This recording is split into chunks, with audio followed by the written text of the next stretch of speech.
Ahí se le ¿Cómo preguntábamos. es esto, Sergio, de moverse en grupo y después tratar de determinar las responsabilidades? Bueno, lo planteamos recién, alguno que no golpeó, pero que tampoco ayudó, todos que actuaron sobre seguro. ¿Por qué? Porque eran muchos, esto es lo que dice el juez, ¿no? Y cada uno se puede defender de maneras distintas porque lo que está dentro de la cabeza y lo que ellos pensaban es muy difícil de probar. Sí, a mí me parece que hay que separar la parte judicial de lo que yo como conocedor, digamos, experto en salud mental, puedo decir, ¿no? Sí. La justicia llega tarde, siempre llega tarde, porque llega después de los hechos, después de que se perdió la vida de Fernando. Lo que sí podemos hacer, entender de cómo funcionan los grupos en violencia, es que la violencia ayuda a establecer identidades en los grupos, ¿sí? Aunque suene feo, cuando se introduce la violencia en un grupo como una conducta y el grupo no la toma como un disvalor, sino como valentía, defensa de territorio, defensa de identidad, esa violencia se ve potenciada y establece un nosotros, ¿sí? Contra los otros que no tienen el mismo nivel de valor de su vida.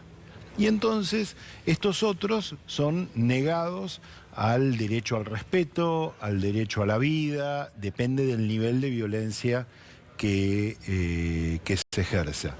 Me parece que el hecho de que estos jóvenes sigan juntos, de que hasta ahora hayan tenido el mismo representante legal, favorece y que para tener el mismo representante legal quiere decir que hay una cierta cohesión de los padres, porque seguramente no son los jóvenes los que eligen el abogado, favorece la cohesión y el armado de estrategias conjuntas para su defensa. Por todo lo que vimos hasta ahora, no sería nada raro que, digamos, ellos digan lo que crean más pertinente para salvar el pellejo, que no quiere decir que sea la verdad, porque de hecho la justicia argentina no le impone a los imputados la obligación de decir verdad. Así que van a hacer lo que consideren más apropiado para salvar su pellejo, independientemente de si es verdad, si es justo, si está bien o si está mal. Lo que pasa es que en este caso también, doctor, hay una enorme cantidad de videos que ponen de manifiesto, primero, un grupo muy agresivo y un grupo que termina cosificando a la víctima, pegándole patadas en la cabeza y en el hígado. Sí, yo creo que tenemos que, así como hablaba de la dinámica del grupo y la aceptación de la violencia en un grupo, hay que saber que podría haber más Fernandos, ¿sí? No, desde ya. Porque estas golpizas, que entre varios agarren a uno, pasa todos los días en distintos boliches nocturnos de todo el país. Y entonces tenemos lesionados mayores o menores, pero bueno, esto, como está videado, como vemos la muerte, como sucede, nos impacta mucho más.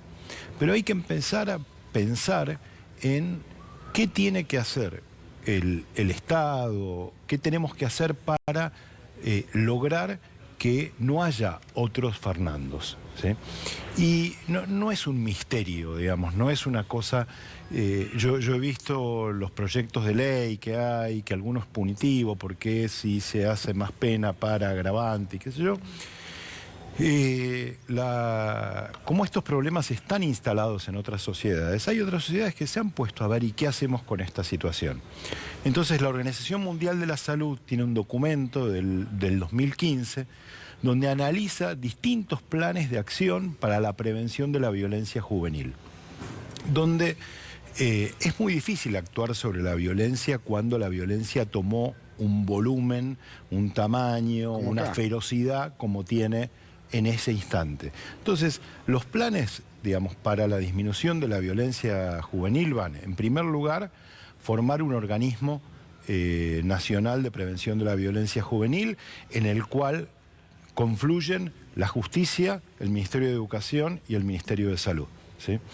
Y después llevar planes entre los 13 y 16 años de formación por ejemplo, a las escuelas, en los cuales no se los informa de una materia más de geografía, de historia, de la historia de la violencia, sino que se los ayuda a adquirir herramientas personales para la resolución de conflictos. Es interesante lo que explica, porque yo pensaba recién, mientras hacía el recorrido, ¿no?, hacia las escuelas, que en realidad esto sucede también en las escuelas. El Esto bullying sucede muchas veces no solamente con los chicos que en la puerta de la escuela se graban y se golpean, o las chicas, sino también con los padres. Entonces hay un ámbito que es el escolar, en donde esto no se está tratando de la manera correspondiente, sin lugar a dudas, ¿no? De ahí se puede empezar hacia afuera. Yo creo que ese es que el ámbito educativo en la Argentina tiene una llegada suficientemente amplia para que sea el lugar de inserción de un plan contra la violencia juvenil y que es atajarla antes de que crezca a estos niveles. Y te decía, con programas de aprendizaje de resolución de conflictos, pensando que la violencia también es una forma de resolver conflictos y que hay que dar otros modos de resolver conflictos, programas de detección y trabajo sobre intimidación, sobre bullying, programas de género, de cómo tratar a la novia, cómo tratar a las mujeres. Tengamos en cuenta que en todas las estadísticas mundiales, el 90% de los homicidios en violencia juvenil son perpetrados por varones, ¿sí?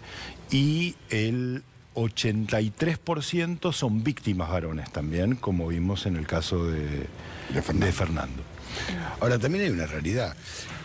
Hablamos de escuela y cuando los jóvenes ven que la madre va y arremete a trompadas contra la docente o el docente, cuando ve que el padre piola es el que compra el vino o el fernet barato, el vodka para que tengan la previa, cuando alguien facilita la casa para una previa, cuando salen a bailar a las 3 de la mañana, porque es un buen negocio para los dueños de las discos. O sea, está todo armado para que esto sea violento.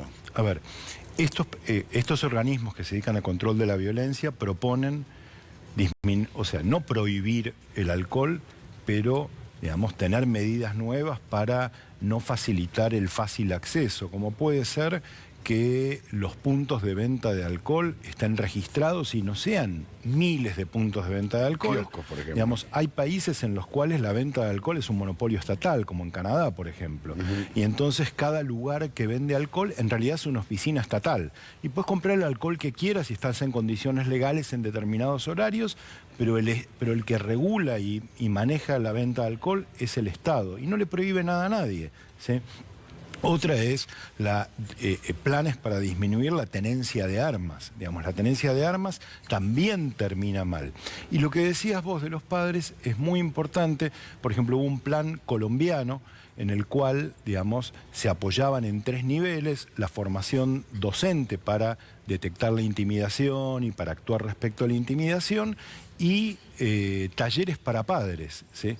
¿Por qué talleres para padres? Porque los padres que tienen menos contacto afectivo con sus hijos, que supervisan menos a sus hijos, tienen más, o que han sido violentos con sus hijos en la infancia, tienen más chances de criar una persona que en la adultez sea violenta.